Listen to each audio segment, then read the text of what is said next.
Hi, Beatrice. Hello, how are you? Pretty good, pretty good. Can you hear me? You- Yep. Okay. Can you? Oh, good. Yep. Sorry about last time. I saw 6:30 p.m. and that I thought it was my time zone. Oh, Yeah. Okay. no worries. Whereabouts are you? I'm in the Kansas City area of Missouri. Ah, Yeah. cool. Yeah. Excellent. Well, great to talk to you. Would you mind if I record this for the rest of my team? Or Yeah, can I record also because I need the transcript? yes, So please. yeah, because maybe then. Not a problem. We work This openly. meeting is being recorded. Yeah, brilliant. We're completely about open collaboration. That's we as far as the future of the world, we see the collaborative mindset or the abundance mindset is the key issue that gets in the way of progress. So, I mean, that's the angle we take our work from. Hmm. Yeah, yeah. I so basically, thank you for taking the time. I I'll tell you just a bit about what I'm doing and why I reached out to you. So, Hmm. basically, I'm working on creating these like scenarios that map out a possible positive future. Hmm. And so this one specifically that I reached out to you about is like this more like decentralized future. Um, Hmm. are you familiar with the term DAC? DAC? No. Yeah, No. no. So it's basically like it started with like in the crypto sphere because Hmm. it was Vitalik Buterin, the founder of Ethereum, that sort of came up with it. And it's this idea that like technology is accelerating, like technological developments are accelerating a lot, and that brings like both opportunity but also a lot of like challenges and risks also that come with it. And so he proposed that we should sort of prioritize. Um, Accelerating the technologies that are like defensive, Yeah. that Yeah. are Yeah. democratic, that are decentralized. Um, yeah, like Yeah, I that. completely get it and agree on the concept. I actually came from fusion, so I'm not a fan of fusion or anything nuclear, given that we have the solar energy 93 million miles away, and if we just up that solution, that could take care of all the issues. So that's an example of that applied in my world. You know. Yeah. Hmm. And so basically, like one of the reasons I reached out to you is that I'm um, like one of the elements that I think is really hard to Hmm. grasp if you consider this is like um, the how do we do this well, and like how also in terms of infrastructure, for example. So Yeah, it's like that's what I thought maybe was like relating to what you were working on a bit. completely. So We're about open sourcing the technosphere and infrastructures, including organizations, institutions of civilization. That's our big picture thing. You've seen the TED Talk, right? I haven't seen the TED Oh, Talk. No, I feel oh, you bad about haven't it seen now. the I TED should Talk. have. The TED Yeah. Talk is on a global village construction set. It's about Okay. the 50 key industrial machines that it takes to build a modern civilization with modern comforts. So it's the key things like there's a house, there's a tractor, there's a CNC machine, there's all these bread oven and brick maker, things like that are responsible for building critical infrastructures. So that's what we've been doing for 2 decades, and our plan is to get those 50 machines done by 2028. Great. And that's the Global Village That's construction. the global village construction Yeah. set. Mm-hmm. Yeah. Okay. Amazing. So what I would love to hear then is just like, say, we're 10 years down the road Mm-hmm. and like things have gone really well. What do you think the world looks like? And I think I would be interested in hearing both, like if you have a broader take, but also I think especially in terms of like this stuff that you're working on, like how is it used in the world? Who is using it? How broadly distributed is it? How has it made us maybe more robust? Yeah. Yeah, the answer that I give in a word would be well, I call it the open source economy, but maybe you can call that, if you've heard of Rifkin's work, Jeremy Rifkin, the zero marginal cost society, universal basic assets. No? No. Oh, none of that? Okay, well, that's the kind of world we envision. So basically, with the idea of open collaborative development and basically eradicating trade secrets and proprietary development, converting to a world of open collaborative design. So what does that look like?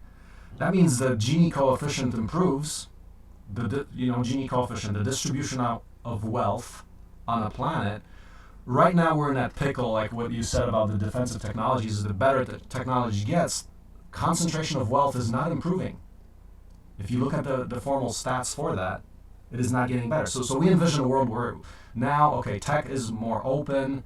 And that means everything down to the point that you're not struggling to make a living, but you're focusing on what's important to you and thriving. So in other words, true progress of civilization, as opposed to today's state where everyone's worried about getting a job and surviving. So we're still in this reptilian brain state. Naturally, like millions of years. I don't know my timelines, but millions of years ago, when I think it was like 10 million years. Was it 10 million years ago that the neocortex developed in humans? Well, at that point, scarcity was real. You're going to get eaten up by a beast.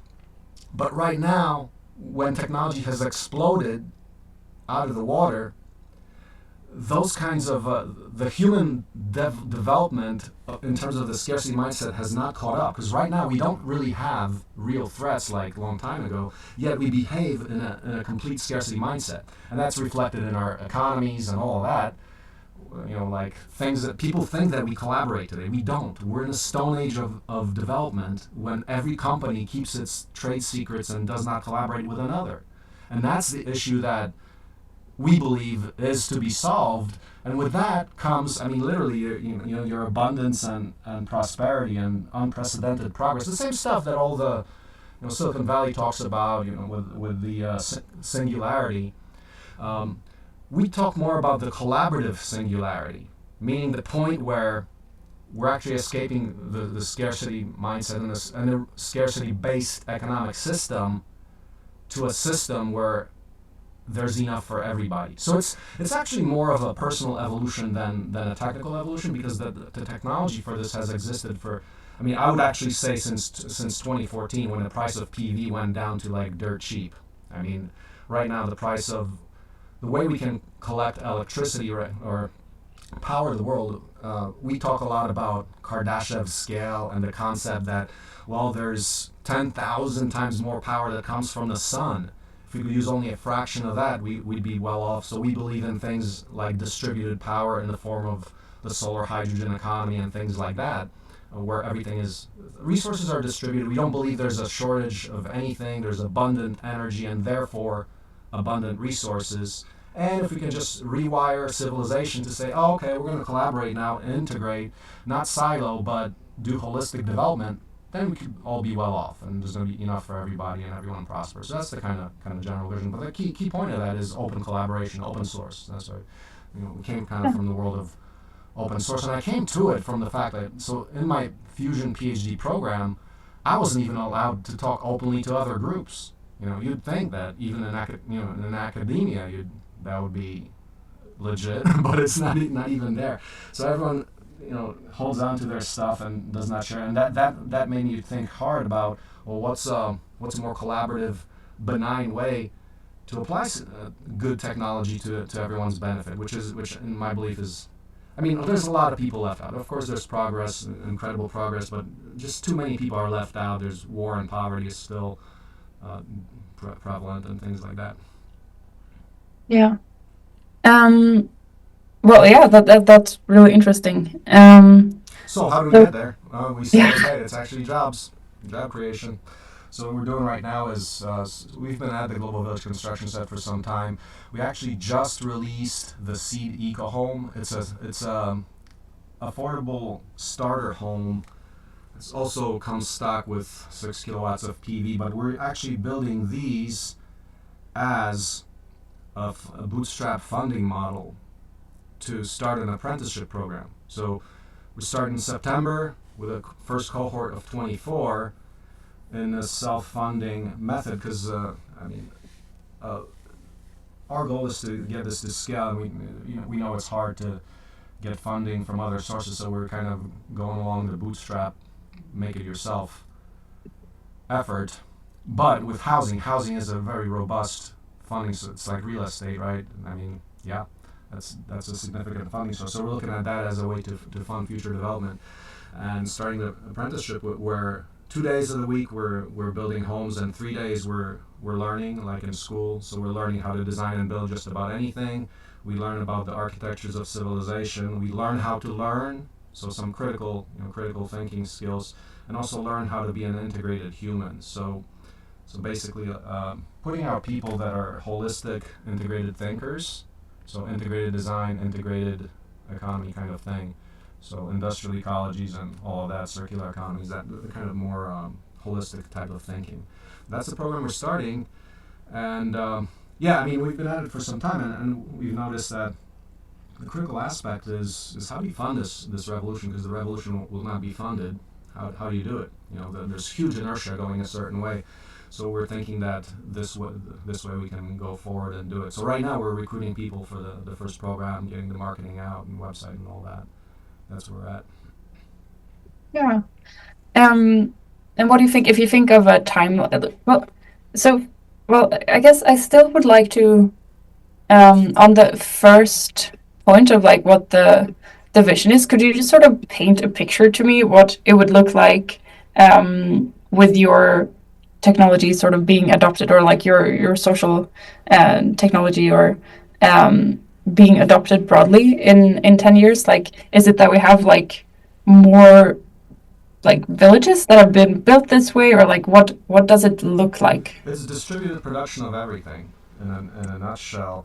So if you think about Amazon or Walmart, and I think they're going exactly that way, where they're starting to get, like, for example, Amazon does automated warehouses. They rely on cheap labor and production by unsustainable means, typically. So the China thing and all that. Well, in the future, what happens to that kind of a model? I think what's going to happen is that open source distributed microfactories, the promise of the Fab Labs. You've heard of Fab Labs, right?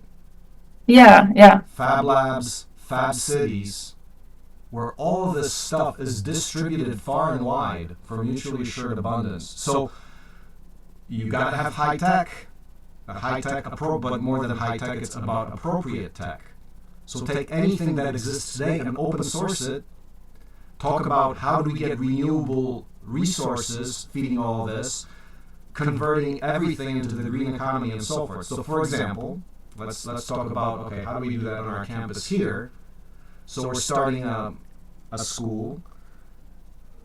We talk about, okay, let's talk about some machines that allow us primary product production. So we just got 120 kilowatts of PV. That's industrial grade power. You take that and run your induction furnace for solar steel. Run your bake rocks to make limestone concrete. So you're talking about solar concrete. Okay, so you're talking about concrete, steel, multi-trillion-dollar industries, right off the sun. We're going to do that right here with our first class. And we're going to experiment with that and then talk about how do you go from benchtop experiments to production. But we see that about 100 or 200 kilowatts of industrial power is what it takes to make a modern civilization or so. If you can have... So people ask, okay, well, do you want to go back to like villages? Well, not really. It's like you have settlements, but a group of them is a city, right? So and nominally, I would say there's Dunbar's number, which is like the 200-person community scale. So we look at our campus here, it would be for like 200 people or so. But at the same time as we're learning, we're actually building a real economy. We got our agriculture going. We're making steel. We're making cars. We're making tractors, 3D printers. We're burning rock. We're milling lumber. We're making bioplastics. We're making biofuels. We're making solar hydrogen for oxy-fuel cutting and industrial processes, open source CNC machines and all of that. So yeah, all of that, but just open source it and distributed, collaborative. And that's how you unleash innovation. So that's the basic picture. But another aspect of that is, my focus went out. The other aspect of that we talk a lot about is, well, because there's this myth of technology that we've gotten into, which is that with the better technology we have, the less free time we have, and less people are getting taken care of. The distribution of wealth is not improving. There's probably more people out of abject poverty, but still many people are left behind. So how is that even possible with this extreme industrial productivity that we have today? Well, something has failed there. Part of it is, well, absolutely, it's the competitive waste of not cooperating to make the best product in anything. So you'll have, like, for example, if you talk to engine people who understand engines, they're going to say, oh, this one's better. No, this is my favorite one. Or like, this tractor is better, or that tractor is better. They all have their pet peeves. But I would say the truth is none of them are optimized because nobody collaborates. You divide that effort into tens or hundreds of different companies all competing with one another instead of making the best product. And that's the current state. But I think even bigger than that, well, it's related, but it's the lifetime design issue. So with the faraway supply chains or proprietary design, you cannot have lifetime design. If a company doesn't even show its blueprints for a product, how are you going to repair it and things like that? Well, you got vendor lock-in, sure, but what if the company goes out of business? So in an open design world, you have just addressed local production and cyclic material flows, circular economies, because you can design for lifetime, design for repairability, design for simplicity. I can tell you, for example, like the way engineers design, because they're not the builders or users, typically, the mechanic is going to cuss at the stupid design of you can't access this bolt or this and that. Like all these kinds of inefficiencies, they exist. And we think, oh, we've got these incredible, amazing things, but a lot of them are hugely inefficient and definitely not lifetime design. You think about a junkyard. After 10 years or so, all the cars just with like one little thing wrong because it's too expensive to fix, they'll get thrown out. That's like a 10x factor we can improve on in terms of usability, all of that. So we envision a world where it's you're not sweating so much to make a living and you're focusing on what's most important in your life, but not through some hippie ideal, but through extreme productivity, through open source. Same kind of stuff that like the distributed guys like the cryptocurrency guys are talking about rebuilding systems from the ground up. We're talking about that same thing on the level of the economy and tangible production. Does that kind of explain it, or? Yeah, that was really helpful. Thank you. I'm kind of new to this part of like thinking about these things, and so Yeah. it's just really interesting. And I thanks for onboarding me, basically. Oh yeah. What it would be interesting. Like, what do you see are like the biggest like challenges that would need to be faced? Like, are there any vulnerabilities in just having like such a decentralized system? Like, yeah. Well, the challenge I think is simply the non-collaborative mindset, the mindset of scarcity. So now that's a human thing. So that's hard to address. You have to address this by. I think it's easier to address this by we can provide basic material needs to people in an effective way, and then I think the psychology can follow. Now, you need both at the same time. So how do you get through this the meta crisis in the scarcity mindset? I think a lot of people, you know, the meta crisis community. No. Okay, meta crisis people are those people that talk about the end of the world, but they talk about it. So they're the holistic collapsitarians, I would say. The guys who say there's all kinds of interrelated problems and we cannot solve just one problem because they are all connected. We must solve all at the same time. Oh, I like that. It's true. It's it's like challenging. right? It's a challenging thing. But and that's the issue with civilization. Our siloed, non-collaborative mindset makes us think, oh yeah, we just do this thing and it's going to be better. We are not taught how everything relates to everything else in school. That's a fundamental issue. So we go out doing all our stuff and we don't know how things relate. We can end up with things that bite us at the end of the day. But what's the point I was trying to make? What am I talking about here? Um, I was asking you about the biggest challenges. The biggest challenge is the mindset of scarcity in people that I believe it's so that is the thing, but then there's no technical solutions. The solution is education. It's integrated education.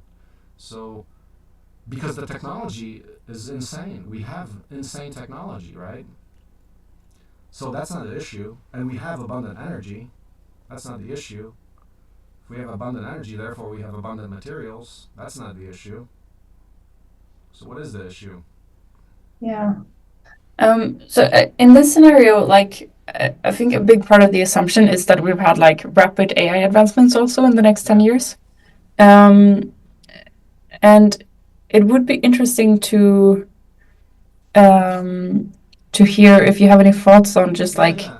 Rapid artificial ignorance. Yeah, if humans are are creating it right now, it's a scary thing. It's if you're injecting scarcity by assumption into that system, you're talking about doomsday, accelerated doomsday.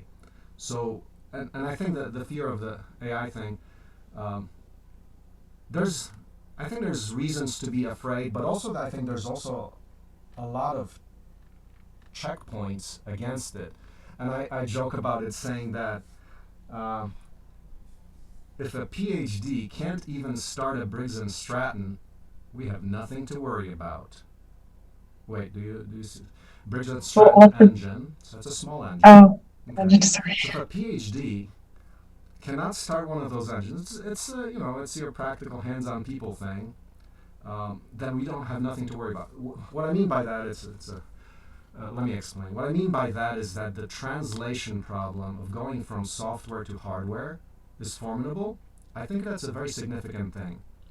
Because if you talk about AI taking over all of material productivity, which is really what you're talking about. If you're talking about affecting the world, you're talking about changing the physical infrastructure of the world, like how things are produced and everything else. So if AI is going to suck up all the energy to propagate itself and all that, um, at the end of the day, you're influencing how all the infrastructures that, for example, AI relies. There's natural resource extraction.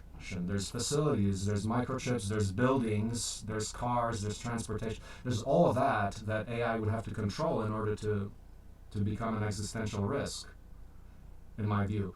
However, that translation between AI as in terms of software getting into hardware, it's a big issue. It's you don't just have software now. You all of a sudden you popped out a tractor or a potato that you can eat. You know, there's a huge chain of events that has to happen there. And now, of course, you can be talking about there's of course Internet of Things and what are the cyber technical, what is the word? Well, basically where the physical and software are getting connected more and more. That's the inherent assumption about AI messing up the world. But because that part is so difficult, we have some time. Does that make sense? Or not really? No, no, I think it makes sense. So we have some time. But I mean, but the general notion is if people with their built-in scarcity mindset are developing technology, that's not a good direction. And I think you can see that in the real world. Well, as uh, in like existing wars and poverty and poor distribution of wealth. Like, I mean, did you know, for example, that like 8.5 of the world's richest people own as much wealth as one half of the entire population? I mean, like those things, those are real things. Those are what current thinking is getting us to. So we have to shift that mindset, shift the paradigm to something different. Yeah. yeah, no, no, it's Yeah. is there anything, because we only have a few minutes left, so I want to ask you, is there anything that, you know, since I'm new to this, anything that I should have asked you or that you think is essential to sort of imagining this like decentralized, more open source, high tech future? Um, well, I don't know. I mean, there's a lot to it. I don't know if I can sum it real briefly, but it's all. I don't know. A lot's been written on it. I think the meta crisis people talk a lot about how all the issues are connected. It's an important thing. I did want to ask you though. There's a fellowship that you got. Should I apply for that? Oh yeah, wait, the Foresight Fellowship. Yeah. Yeah. Yeah, I think applications are until It said end of something like July. July or something or Yeah, something like yeah, that. end of July. Yeah. Um, yeah, I think I would, if I were you, I would apply in the existential hope track because we have like 6 different tracks, and the existential hope track is the one that feels most related to what you're doing, basically. Yeah. Yeah. Yeah. Um, yeah, no, then I think, is there anything like, are there any, you mentioned the meta crisis people, are there any other like people or projects that you think I should look at also for this scenario? For existential hope solutions. Yeah, I think in particular, like the whole idea of like how do we actually do like decentralized infrastructure is one of the key things that I'm unsure of right now. I think there's a huge. I mean, I don't know. I see a huge gap in that because a lot of people talk about it, but see, even if somebody does talk about distributed infrastructures, how do you actually implement that? Well, implementation is you share your blueprints openly. It's called open design. That's called open source. There's signi- nothing significant out there that I know that's actually open source. There's some things on the margin. There are some things that are getting out. Like for example, open source MRI brain scanner. That's just like recently come out. But if you talk about critical infrastructure technologies, there's a huge gap in there. Like people who are actually having projects with any impact that are actually open source, zero. Like, I mean, I look for this. I'm not pleased with it. Like in 2012 or so, there was kind of like the heyday of what I would call open source, where everyone was like, "Oh yeah, open source everything, and we're going to create a better world, and everyone's going to thrive." And right now, we're Mm, kind of seeing the other side of it. Like for example, like OpenAI went proprietary, mm, and now I think they're trying to open source it again as they see the the potential risks. Just a lot of things have closed down in the general state of things. mm, Um, but I think this is inevitable. This is going to have to happen because without collaboration, I think we're literally getting into the Fermi paradox territory. The thing that why is there no life that we can see in the universe? I would say it's quite possible that everything extinguishes itself because it cannot learn to collaborate. That in my view is a potential scenario which I think the Earth has to deal with in a real way too. Um, but anyway, that's the thing that if you talk about existential hope, the only thing is like it's like collaborate and open design and share best practice. Like that does not happen. Like the first thing is for people to recognize that open collaboration or just anything like true open, um,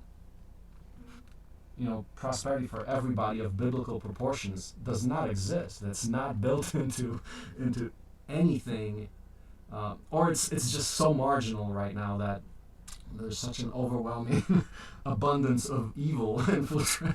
Well, I mean, I'd say proprietary stuff that people are not able to learn freely, openly, or collaborate. I mean, that's my big peeve, and I feel like the world does not take this issue seriously. yeah, Um, yeah, that's our perspective on it. yeah, Anything no, loose? and I've really appreciated your time. I have to go now because I have a train to catch. But Okay. thanks so much for taking the time, and I will definitely like look at your stuff. I will look at your TED talk Okay. and for like inspiration, basically. So thanks so much Yeah, for. definitely. Yeah, thank you. And let's keep in touch and let's see if there's any club. You said about getting some white paper or something written up regarding this topic that you guys are working on. You said either like type in some comments or meet you online. Yeah, I mean, I'd love to collaborate with whatever I can or contribute whatever we can from our side. Yeah. Yeah, yeah, Okay. likewise. Okay. Thank you so much. Have Okay, a good day. Beatrice. Thank you. Have a Bye. good day. Bye bye. The recording has stopped.